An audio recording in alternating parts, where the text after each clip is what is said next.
Hello, welcome to SquishiVision. We're gonna have a watch. It's very short teasers for What If and Shang-Chi and the Legend of the Ten Rings.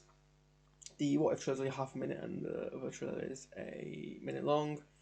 Not expecting to see much in it or anything of deep or new value. It probably needs to be re-edit.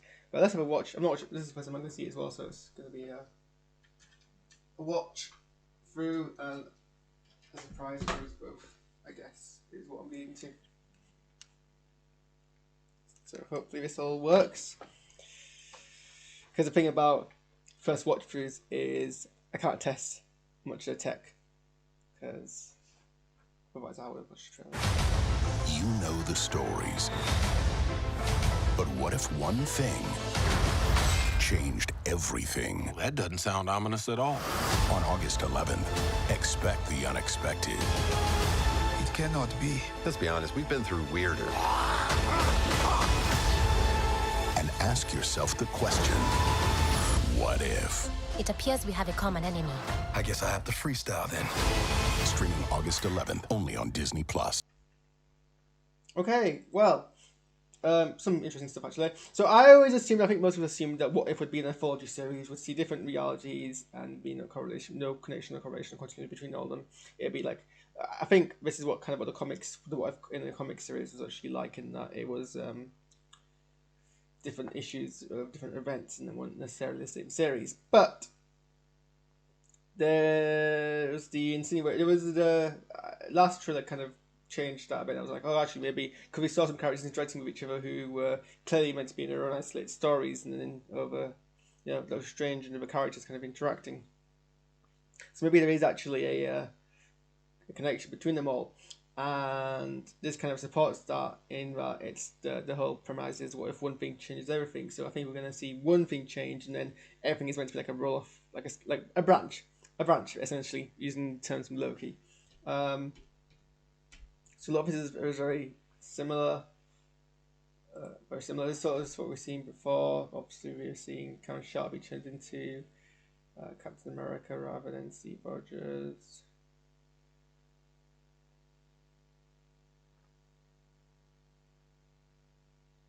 Yeah, there was one thing which was so Killmonger being given all the medals by Tony Stark. So they're working together. Someone's theorized that the Stark and Killmonger are going to go to war against Wakanda. Although this seems to imply that's not going to be the case. We see Galactus very briefly there. The Ancient One and Doctor Strange.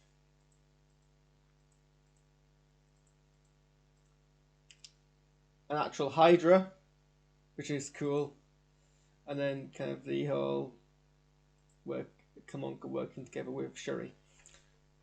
Cool. Well, yeah, not much there, but I think actually the most interesting is actually the fact that it isn't going to be an anthology series, which might be helpful because I think anthology series don't normally get that much traction. So let's have a gander at the other video.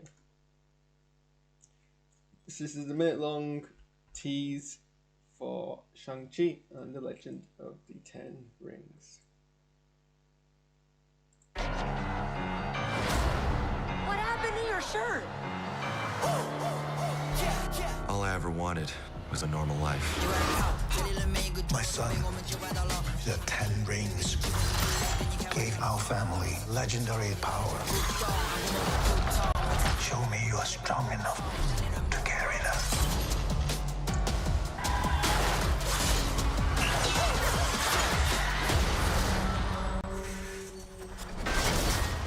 I'm nothing like you.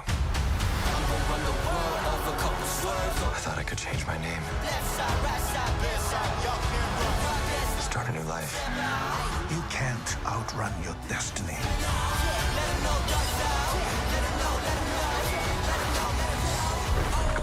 I'm not afraid of you.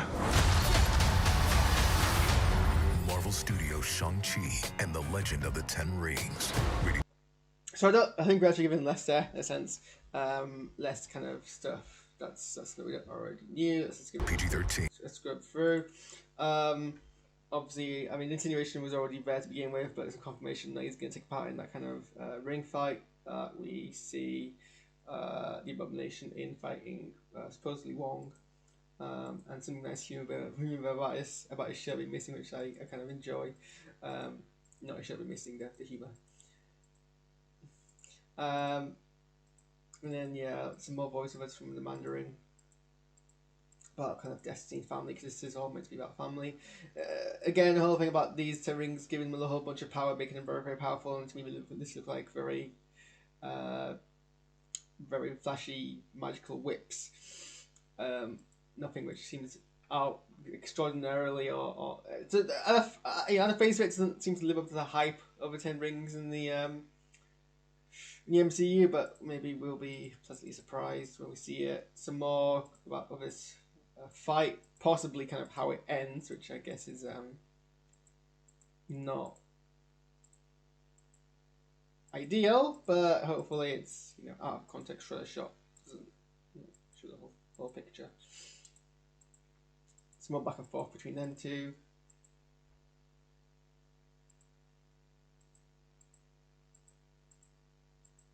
There's more action pieces, the dragon shot, and then they're kind of at the end. I think he has all 10 rings, but these could be different shots in different parts of the film, or he finds his own set of rings.